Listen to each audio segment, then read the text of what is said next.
ବନ୍ଧୁ ସକାଳ ସମୟରେ ଆମ ନିଦ ଭାଙ୍ଗିବା ସମୟରେ ଆମ ଶରୀରର ମାଂସପେଶୀ ଗୁଡ଼ିକ ଖୁବ୍ ସକ୍ରିୟ ଥାଆନ୍ତି। ତେଣୁ ଆମେ ସକାଳ ସମୟରେ ଯାହା ବି କରୁ ତାହାର ସିଧା ପ୍ରଭାବ ଆମ ଶରୀର ଉପରେ ହିଁ ପଡ଼ିଥାଏ। ଏମିତିକି କୌଣସି ଛୋଟ ଖରାପ ଅଭ୍ୟାସଟିଏ ବି ଭୟାବହ ରୋଗର କାରଣ ମଧ୍ୟ ସାଜିଥାଏ।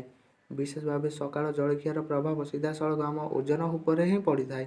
ଆହୁରି ମଧ୍ୟ ଶରୀରର ସୁଗାର ଲେବଲ, ବ୍ଲଡ଼ ପ୍ରେସର ଅନିୟନ୍ତ୍ରିତ ଭାବରେ ରହିଥାଏ। ତେବେ ଦର୍ଶକ ବନ୍ଧୁ, ଆଜି ସେହି ଅଭ୍ୟାସ ଉପରେ ଆମେ ଆପଣଙ୍କୁ କହିବୁ ଯାହା ଭୟଙ୍କର ରୋଗ ମଧ୍ୟ ଜନ୍ମ ଦେଇପାରେ।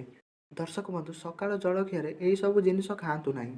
ସକାଳ ଜଳଖିଆ ସମୟରେ ଅଭାବ ହେତୁ ଯଦି ଆପଣ ସ୍ୱାସ୍ଥ୍ୟପ୍ରଦ ଖାଦ୍ୟ ଖାଇବା ବଦଳରେ ପ୍ରୋସେସ୍ଡ ଫୁଡ୍ ବା ପ୍ୟାକେଟ୍ ଫୁଡ୍ ଖାଉଛନ୍ତି, ତେବେ ଓଜନ ଅନିୟନ୍ତ୍ରିତ ହୋଇପଡ଼ିବ। ଏମିତି କରିବା ଭବିଷ୍ୟତ ପାଇଁ ବି ଖୁବ୍ ହାନିକାରକ। ଜଙ୍କ ଫୁଡ୍ ତ ଅତ୍ୟନ୍ତ ହାନିକାରକ ହୋଇଥାଏ।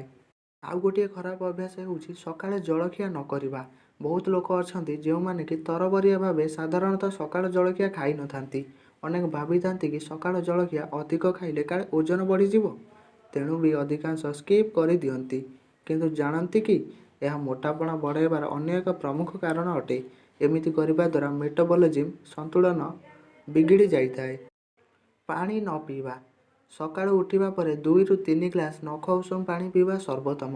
ଜଳଖିଆ କରିବାର ଏକ ନିର୍ଦ୍ଦିଷ୍ଟ ସମୟ ପରେ ବି ଶରୀରର ଜରୁରୀ ମୁତାବକ ପାଣି ପିଇନେବା ଉଚିତ।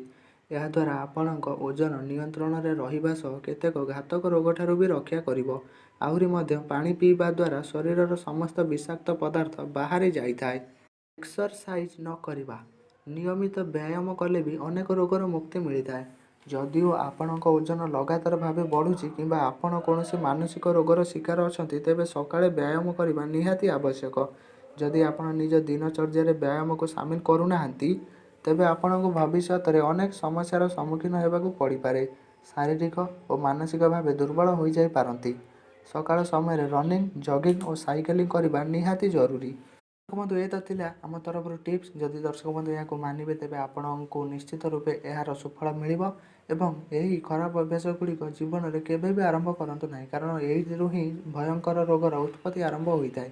ଦର୍ଶକ ବନ୍ଧୁ, ଭିଡ଼ିଓଟି ଭଲ ଲାଗିଲେ ନିଶ୍ଚୟ ଲାଇକ୍, ସେୟାର, କମେଣ୍ଟ ଏବଂ ଚ୍ୟାନେଲକୁ ଫଲୋ ଏବଂ ସବସ୍କ୍ରାଇବ୍ କରିଦିଅନ୍ତୁ।